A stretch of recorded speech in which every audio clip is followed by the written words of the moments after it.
Treasure, and you guys are now tuned into Treasure Talk. Today is going to be so much fun. I have Miss Tatiana Brown here, aka Slim, who is the regional manager for 4 different companies and recently just broke into real estate. Yes. Thank you for having me. I really appreciate being here with you today, Treasure. Definitely. Super excited. Definitely. We have so much to talk about. Okay, so first of all, let's go ahead and get into your journey. Like, you have evolved so much. I met you back in 2018, 2019? About 2.5 years ago. Yeah. Almost 3 years ago. Yes. So tell me about your journey. Well, when we met, I think I was bartending. Mm-hmm. You're a and that was bartender. it. I was bartending, and I don't think that I had aspirations or dreams to do anything else because the money was so good. The money was actually fast. And I just think that I had like an epiphany just one day to just do other exciting things in life that can actually bring me long-term money, longevity, and things like that. So I just took it upon myself to just use what I got to, get what I want. In this case, that was just, I was already in the field of actually meeting people every single day, getting great relationships and networking every day with the profession that I had. Yeah. I think I have been bartending for like about 5 or 6 years. Okay. Yeah, I've been bartending. And then it got me where I am today. So, I'm pretty excited. I just have a lot going on. Very productive. Yeah. Very busy day every single day. A lot of hustle. That's amazing. And I know, especially working in nightlife and the club industry, it's very fast paced. The money's very quick, but then oftentimes people kind of get trapped in it, or So tell me about how you were able, your epiphany. What made you decide, okay, I want to do more? So the good thing about me is that the last place that I was actually bartending, I actually knew all of the owners. So, with me having that advantage of actually knowing the owners, I was actually able to take a further step to just fill positions that they actually needed. Okay. They had different type of backgrounds and different type of fields. And they decided to come together and open up a bar and restaurant. Nobody had any idea of how to run these things. And I actually worked with 2 of the owners prior to bartending at their spot now. So they were actually friends of mine before the project actually started. So I got on with them bartending, became bar manager, or became bar lead, bar manager. Just became a regular because you were my manager. Yes. I was a cocktail server / bottle girl, and that was my first time even in that industry. So but you killed it, girl. Let me tell you, Treasure was it. She was killing it. And it's crazy because people would say you don't fit in here, what? Yeah. But I loved it. So I would get the same thing. Okay. I would get the same thing. So when I would network, when I would just work any day events, any type of happy hour events, I would just meet different people, different backgrounds, all type of job descriptions that I've actually never heard of before, and they would tell me the same thing. So I'm like, girl, it's time to level up and get out of where I am. But like you said, when you're in nightlife, you're trapped, or you can feel trapped because the money is so good. The money is so fast. You're making a doctor's salary, and you can make that in about 2 months instead of a year. Exactly. So you do the math. No, I completely understand. So now you literally went from being a bartender to now in real estate, now a regional director for multiple companies. So what, I can imagine the journey was hard. What did that look like for you? What advice would you give to someone trying to level up in their industry? Stay focused. It is going to be a lot of hurdles, especially with me. This is something that I've never done before. I'm actually, running one company, but has 4 different companies under their particular umbrella. And it's hard. So you're going from different company to different companies, working on different emails. You're managing over 100 staff. You're, looking over profit. You're creating profit margins. You're doing operations for different branches, and it's all under one umbrella. So all that falls back on you to ensure that this one LLC or this one corporation is actually doing well, and they're running 4 different businesses. So I have owners looking at me, just making sure that I'm running these companies So I the way imagine that they it's a lot of should. pressure. Yeah, it is. What's like? I can imagine like how. I mean, how do you deal with that? Soft life, self-care. Let's get into that. So self-care. So I mean, you know, I tend to, you know, take days off to myself, but because I love what I do, I can be working all day every day. Wow. Right. So that's the difference between, you know, you being a career, so, you know, career focused and, you know, goal oriented, that, you know, you love what you do. A lot of people are just out here just doing whatever to get by. I'm not. I'm able to do what I do, love what I do, get by, and enjoy my soft life at the same time. Honestly, that's the ultimate goal, to be able to be doing something that you enjoy, that you're passionate. And I know, because I worked in the club, the nightlife industry. It's fun. Like, you're getting paid to party. So, I can imagine that it's a lot of fun. But what does like a typical day, like what's the day in the life of Slim? So of course I'm getting up. I gotta have my tea. Okay. I make green tea every day. Okay. For myself, and you know, I would say a lot of eating healthy. Okay. This is something we gotta work on. No, I feel you. Note to self. But typically, I take my laptop and my iPad everywhere I go. Okay. I work on 2 different phones because I'm actually doing real estate on one phone, and then I'm actually running 4 different other businesses on the next phone.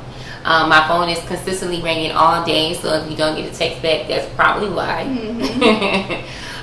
So typically I'm actually in the office all day. That's like my zen room, to be honest, in the office all day. Now I can, you know, work from home, but I choose not to. Yeah. I choose to go to the office. I choose to relax, and I choose to, you know, have that moment to myself where I'm getting all my work done. And then pretty much I'm actually doing this 12, 13 hours a day, but this is something that I love. I'm, you know, juggling real estate at the same time. I'm showing houses, showing 5 or 6 properties a day, going back home, sending out emails, sending other properties to, you know, other potential clients, marketing myself on social media as well. You've helped me with that, so I really appreciate it. Answering emails, answering DMs, it's nonstop. It's a lot, yeah.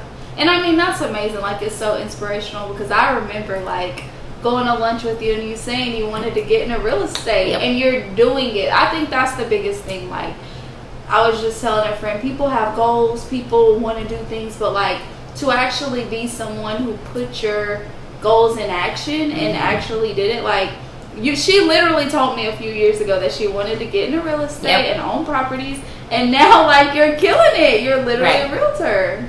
And then I must say, going back to bartending, I actually bought my house bartending. Okay. No, that's I bought my house bartending, and I've been set ever since then. So yes, so cool. So I would say like the major things were networking, and then just saving. Networking is key. Getting yourself out there is key. Investing is key as well, because when you are saving, that's what I had to realize. You know, I'm just stacking my money into an account, but it's not, you know, growing, or it's not exactly. So networking, you're talking to the right people. You're in these right circles now. So they're teaching you these things and teaching you what bank accounts to get, and, you know, what to invest in to grow your money long term. So, you know, with the people that I work with every single day, I'm grateful for them. That's amazing. So like having a tribe, that's something that's very important. I know it takes a village, like with anything. It does. So I can't imagine like having multiple businesses and then a whole other profession. Yeah. It's amazing. It's good to have the support, definitely. Yeah. And I just wouldn't have it any other way. I love it. You know, but I need to find time to, you know, when is your reset time? Okay. Exactly. So when is your reset time? When is it okay? Slim day, literally doing nothing but what I want to do, the love life. Like, what? Tell me about that. It's so crazy, because when I do get the chance to have a self-care day, I let everybody know. Okay. Self-care day. I'm off today. Don't call my phone. I'm off today. I'm sending this email out to everybody. You email me, you get an automatic email back. I'll be in the office in 2 days and things like that. I want everybody to know because I don't get that time to myself. But I don't feel like I'm robbing myself of that. I just feel like I'm really doing what I love, doing what my passion is, and just making a killing out of it. I'm surprising myself every single day. So you would say disconnecting, definitely. Yes. It's all about disconnecting. So what types of things, what do you like to do in your free time? When you're not I definitely love a good spa day. Okay. I definitely love a good spa day. I think when I'm actually resetting and just having a self-care day, it's all about me just from head to toe. Okay. Regrettably, I am going and spending a lot in one day. Yeah. And I try to tell myself that's just not what self-care is. I actually went and made a candle. Yeah. Probably a few weeks ago for myself because I had to pull back and say, okay, it's not time to go buy a bag or it's not time to go buy some expensive ass perfume. Let's go do something else that we could possibly enjoy. And I enjoy that, but I just have this time where it's like I haven't bought myself nothing in a few weeks or like a month or so. It's time for me to go ahead and enjoy myself. And I go sit at the bar by myself. I go have drinks of wine by myself, and I try to spend that whole 24 hours by myself. Okay. And enjoy that luxury of time that I'm actually giving to myself that I didn't give to myself within the last 2 weeks or between that particular week, because again I'm working like 12, 13 and you're hours working a day. with people, and that's the biggest thing. It sounds like it's not about spending money or doing luxurious things. It's about being able to give that time back to yourself. What do you need to reset? What do you need to be your best self whenever you go to work or whatever the case may be? So I mean, for sure, rule number one, always give yourself that time to relax and to take care of yourself. That self-care day, it is important, and I'm just saying that out loud because I have to constantly remind myself self-care is actually important. Definitely, it is. Definitely, especially like when you are a working woman, like you really do need to reset. You need to take a break. That's the biggest thing, and that I know it's very hard for me.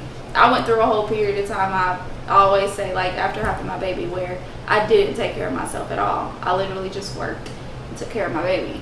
But then you come to a point where you realize you cannot give anything your best unless you are good. So yeah, then you start to rub off on people, and people start to pick that up, and they say, "Oh no, it wasn't on purpose." It's too late now. Okay, so let's talk about Black girl luxury.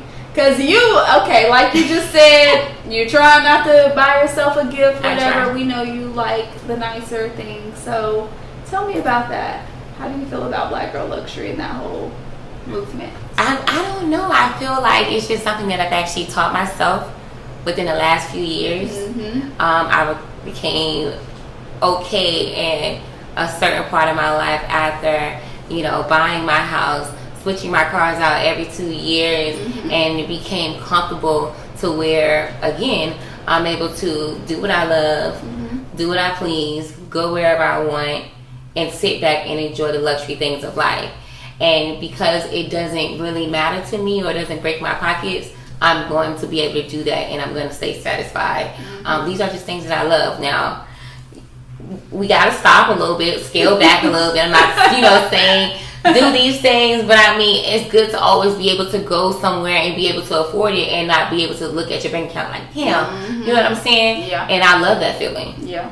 I love it. I have to think about it. Absolutely. If you gotta look at that bank account, don't worry about it. Get out of store. So would you say then that that has changed over the course of the years? Like, are you learning new things that you like or new experiences? Absolutely. New experiences, like you said, new things that I've actually never done before. I've actually taken myself to these things, learned about it online, or just been introduced to different things, different countries, different places, from other people that have been in these places. Like you said, it's a tribe. When you meet these people and you connect with these people, you start to learn different things, different parts of the world that you've never seen before. Yep, exactly. Different parts of the airplane that you never knew existed. Okay. Yeah. Those type of things. Yeah. So. And I feel like that's I think that's what I love about Black girl luxury, because I think oftentimes in society we're told to kind of water be humble, water down what you want, like not like. So when I see things like that, it literally makes me so happy. It's definitely a positive thing. Pop your shit, Georgia. That's what I'm gonna call it. That's it. Definitely. So what has been your favorite? Like, I know you travel a lot. Where has been like your favorite place to go or vacation? I mean, my ultimate favorite vacation that I've actually taken, and this was a few years ago before what I know and, you know, who I follow and whatever in the Little Life of Tampa. I went to Dubai. I want to say it was in 2016 or 2017. You know, everybody's doing it now, but when I went there, it was an eye-opening experience. And like, you know, once, you know, I got to Dubai, it's like, you know, you go to the Dubai Mall. You know, when you're in Dubai, the Dubai Mall is everything. In Dubai, everything is bigger and better. Really? They want to have the biggest chapel, the biggest mall. They want to have the biggest everything. So when you go there and you see these things, you start to actually reevaluate what you see, reevaluate who you talk to, you know. And like I said, I went there, I want to say it was 2016. I went there years ago. That changed my... Exactly. Yeah. Right. I mean, I want to go back. And I remember that. I remember that trip like it was nothing, like it was yesterday. Oh my goodness. I remember it. Even I think what's important too about traveling is just seeing how other people live or other cultures or you know, different things that you wouldn't have experienced outside of Tampa. So no, that's incredible. So how would you say that you maintain soft life, self-care, you know, doing fun things, but still being a businesswoman? Staying professional. And it's hard because you're tempted. You know, you got the music nowadays, you got the Instagram, and you know the best thing that they could have came out with was close friends. Yes. Yes. These are people that actually know you, but actually, like when I say keep it professional, because again, it goes back to you meeting these people, and they see a different side of you, they see a better side of you, and you want to make sure that you keep that image up as well. You want to make sure that you don't make the wrong move to companies or individuals. Like, you know, this is not the person that I want to actually run my company. Yeah. I have 5 different companies and I need somebody to run all of them. That's not who I'm looking for. It's always stay professional, stay above, and actually be on your best behavior. Sounds like that's something you... Yeah, and I mean, I get it. Like, that's so true. I worked in corporate America before starting my own business, so I completely understand that, but at the same time, like, I'm all about authenticity. So it's okay. I also feel like I'm not gonna you're in a, you know, you're in a business where you can be yourself, personality, everything, but like censorship and different things like that. It's a time and a place. Exactly. That's what I should say. It's a time and a place. Yeah. For everything. So you always want to make sure that you know, scan the room, figure out what's going on. Can I be Carisha? Can I be City Girls? That's who I love. That's who I like. Yeah. Or I gotta go ahead and turn on something else. Michelle Slim Obama. or Tatiana or Slim. No, that's so true. So how would you say, because I know now, like even with social media, how you mentioned the best thing they could have created was close friends. I feel like especially as it pertains to business, social media can be kind of tricky because now they're not coming after the business. They're coming after you. So how have you been able to kind of like I know you say you're big on being careful, you know, being professional, but what advice would you give to like a young entrepreneur? Especially working in nightlife. Right. That's the thing. I mean, to be honest, my personal, just from my personal experience, like right now, I debated when I wanted to actually go into the field of real estate, right? I debated if I wanted to have a separate Instagram or if I wanted to have a Instagram that combines my life and just real estate and then also the work that I do. And I decided to just choose me. I decided to be authentic. But it's also about growing as well. Now, I'm not going to be on my Instagram and saying that I'm authentic because I'm taking 25 shots at the club at night. That's just sloppy and unprofessional. But I do want to make sure that I create an image and let everybody know that I do like to have fun. before I take these 25 shots, I am going to let you know that I'm looking business. cute Yeah. at the club. But that's it. I honestly think the perfect example of that are, you know, Sha'Carri Richardson. Yes. I love her. How she's been able to remain herself, like the hair, the nails, but at the same time, when it's time for business, like it's right down to nitty gritty. It's down to business. Yes. So no, I completely understand that. I think that's amazing. So what would you say? Like, what's going on with dating? Like, what's going on with the love life? How's that in 2022? Because it's a lot. Whenever you are in business, you're a strong woman, you're a beautiful woman, but you have the soft life. Like, how has that been for you? Okay, so just to be completely transparent and honest, a lot of people kind of like know I'm in a relationship or don't know because we're like up and down, I guess. Okay. But also, and I just say that to say because once I've actually was able to take off on my career and then plus add real estate to another just an adventure that I'm actually on, I started to just focus on me. Mm-hmm. And it's like you coming with me or you're getting left. Mm-hmm. I'm currently open to the market. Right now there is no relationship ties to me, or to anyone else. Okay. And I just like to be free and in my space. I love to be alone in my home.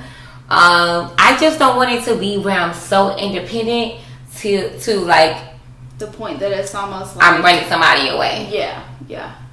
But I mean, if I want to see my husband right now, send him. Ready for him. But I think I need a little bit more work because I'm like, well, God, I don't want to live with a man right now. Yeah. Well, and not. But I not to. Is this my husband or what's going on? God, I want to be with my husband for 2 days a week. The other 5, he can go. But I can't have my cake and eat it too. Yeah. So it's like I have to work on me and figure it out. But again, I just don't want to be too independent to where I'm just running somebody off or running all the men away that could potentially, approach me or might be the right person for me. But as of right now, I'm an open book. I'm single and I'm mingling. And I think what you said is key. Like, whenever, like, when thinking about relationships, your husband, you have to ask yourself, okay, am I ready to receive what I really want? And when you really think about that, you have to be real. Like, okay, I want to be my best self. Like, and I know no one's perfect. At some point things just have to happen. But it's good. Self-awareness is key. So it's really good that or just, everyone should know when dating, like, what you want, what your boundaries are. But I do, I feel like eventually he's going to come and it's going to be perfect. God, please. So go ahead and send him. God, please. No, I feel you. I completely feel you. Well, so what would you say has been one of the most rewarding things about real estate? Like, what even made you want to get involved in real estate? To be quite honest, again, I bought my house when I was bartending. Mm-hmm. And I worked in hospitality, of course. And I'm just like, I got so much money saved, put it in the bank. I'm ready to just buy a house. At this moment, I was just renting and I just didn't want to do it anymore. And it's just everybody is like, you can buy a house and be paying way less than what you're paying now, whatever. So I'm like, okay, cool, let's try it out. And the interim, I can sell this house or I can actually go ahead and rent this house out. Whatever I want to do, I'm still young or whatever. So that's how I played it out. But when I got in that process, it's so hard. It's literally like it can take its course in about 45 days, almost 2 months. But a home buying process should be about 30 days at max. But being that I was bartending, it's almost more so like I'm self-employed. Mm-hmm. So I'm not claiming all the money that I'm making, right? They told you have to, but who's to say that everybody in hospitality is going to do it? They're not. So I'm just, dropping money in the bank every week. So I'm telling my realtor I'm ready to go. The lender like, no, you're not. I can't use this money. So it took me so long to prove that this is my money. This is coming from bartending and that's it. I'm not doing this, I'm not doing that. And I would cry every single day because I wanted a house so bad. So when I finally got the house, I was like, I'm going to get in real estate and I'm just going to do real estate for everybody in hospitality. Like, I know the way. You saw a need. You saw a problem that needed to be. And that's what I was going to say. It sounds like you went through the process and you saw so many things like, okay, I can help here. Like, I can make this better or easier. It's a big opportunity. These people are making bank in hospitality, especially these bottle girls, these cocktail waitresses, these bartenders in these clubs and these nightlife lounge events, things like that. So I wanted to be that voice for them. I wanted to help them with that, and I'm doing that. I'm literally where I am right now, and the 4 branches that I'm working up under is all hospitality. So I'm helping all the servers, all the managers, and things like that because they're tipped employees. And even when it's not even a house, I'm like, y'all need to make sure y'all claim y'all tips because y'all might want a fancy car, y'all might want to get an apartment. You can't do it because you're not doing this right. So I just want to be that voice for them, and I've been that, and I know that it benefits me to actually help them on their end. That's amazing. That's great. And it's good that you're able to inspire or like help other people. You saw a need, you solved it, so that's great. Good for you. Thank you. So what would you say what's next? I know you're doing so much now, but what's next for you? So I don't want to put too much out there. I am working on it. What's the exclusive? Go ahead. What's the exclusive? I don't want to say too much. I don't want to do too much. Let me stop. Okay, so the exclusive is that with the investments that I was actually doing, like I said, with my money and things like that, there's going to be much more of me with real estate, so investments and flipping in more properties. Okay. So I have an investor in that's helping me out with those things. So that should be popping up the near 2023, hopefully. Okay. And also just another place where us women, because I'm so big on self-care and I remind myself every day, us women can actually enjoy ourselves. I want to open up a facility. Wow. It's going to be a little secret, but I want to open up a facility for us women. You'll be the first one to know. Oh, wow. And I'll let you know. But it's literally for all women to enjoy themselves. Again, self-care is so big within the last 2 years and moving forward. And so they can have that title of soft life as well. That's amazing. Well, congratulations, Slim. Thank you. Like I said, you've really inspired me over the past 2 years that I've known you. Like, to see you evolve so much and grow in your career, it's amazing. So if you could let everybody know how they can get in touch with you or do business with you if anyone's interested in real estate. Yes. So my Instagram handle is slimsaleshomes_. Again, that's slimsaleshomes_. You can actually follow me there. It has my phone number there, also my email. Just keep in touch. So thank you so much for tuning into Treasure Talk today. Thank you so much, Tatiana, for joining us today. It was a pleasure. Thank you. Congratulations again on everything. Thank you for having me. Yeah, and everybody be sure to tune in next time. Bye.